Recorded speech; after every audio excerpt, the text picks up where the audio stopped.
Moin, can I sleep in Sundays and not go to church? Well, let's see what the Bible says. Before I start, I want to say that the church 2000 years ago was different than nowadays. They didn't have the time schedules as we do have. Moin, can I sleep in on a Sunday morning or do I have to go to church? And every 16 years old who's watching this video is like, yeah, please, I want to stay at home. Okay, let's see what the Bible says about it. And before I start, I want to say that the church that I talk about is I just break it down to stay simple and easy. And yeah, so when I talk about church, I talk about the assembly Sunday mornings between 10 and 12 a.m. 10 a.m. till 12 p.m. At a certain address, okay? Of course, we all know it's more than that. It's calling one another, it's meeting at the small group and whatever, but I just break it down to the church service on a Sunday to keep it simple, okay? So let's look into our Bibles and open 1 John 3, verse 14. He says, "We know that we have passed from death to life because we love the brethren. He who does not love his brother abides in death." Okay, what is he saying? He says that we are reborn Christians, came from death, are now alive. We can see that by and through our love for our brethren, for our family, for God's children, for the church. So there's a connection between being reborn and loving the church. So, and that's the only connection he makes to look. Moin, my dear. Moin.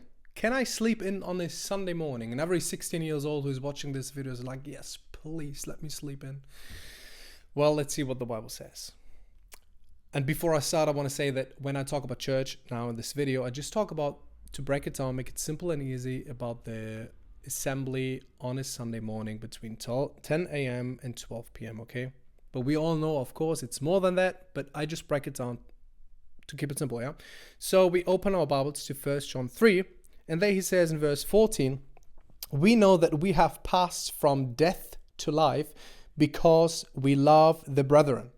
He who does not love his brother abides in death." So what is he saying? That we are reborn. We can see that we are reborn by the love for the church.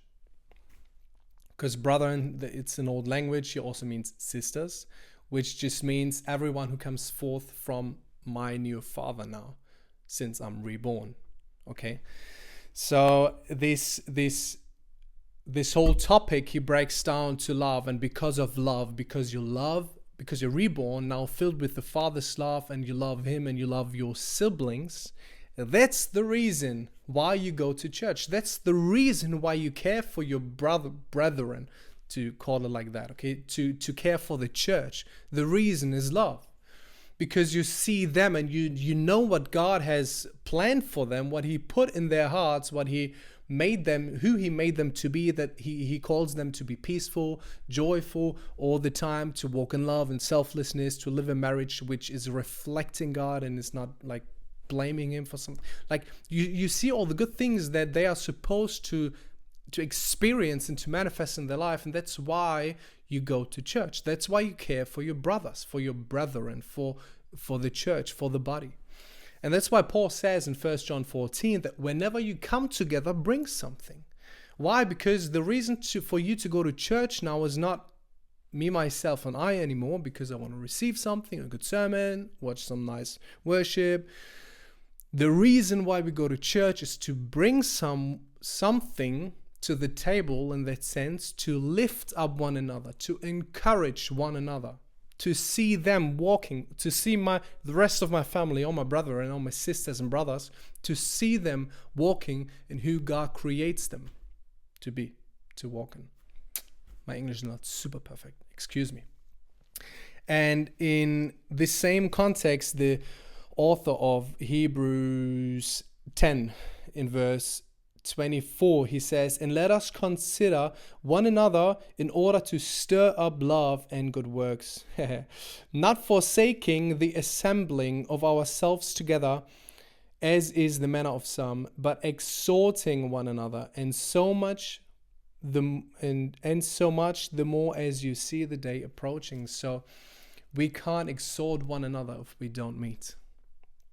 So we must manifest that love that is within us physically, practically, by going to church on a Sunday morning, at least. And of course, more than that, texting, caring for one another. Yeah, but as I said, I just break it down to the Sunday service. So back to the question, do I have to go to church now?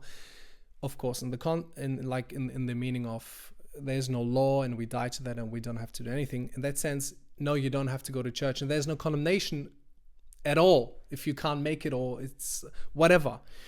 But in a context of love, and that we owe one another to love one another, and we see them and we want to encourage them and lift them up and exhort them in love and in faith and all these good things, yes, we have to go to church on a Sunday morning.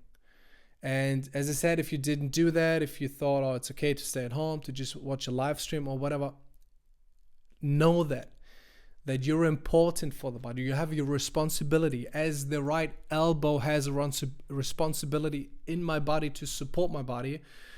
You have a responsibility in God's body, in his church, as one of his family. You have a responsibility that only you can give. You have something from God that only you can give to the body. That's why you're important, to be there and to support and to love on your brethren. And let love be the reason for that you rock up at church on a Sunday morning, that you rock up to this small group, that you just care for your brothers, for your brethren, for your brothers and sisters. And be blessed and walk in that love, knowing, hey, it's important for me to rock up there, to make everything possible, to just love on them and encourage them.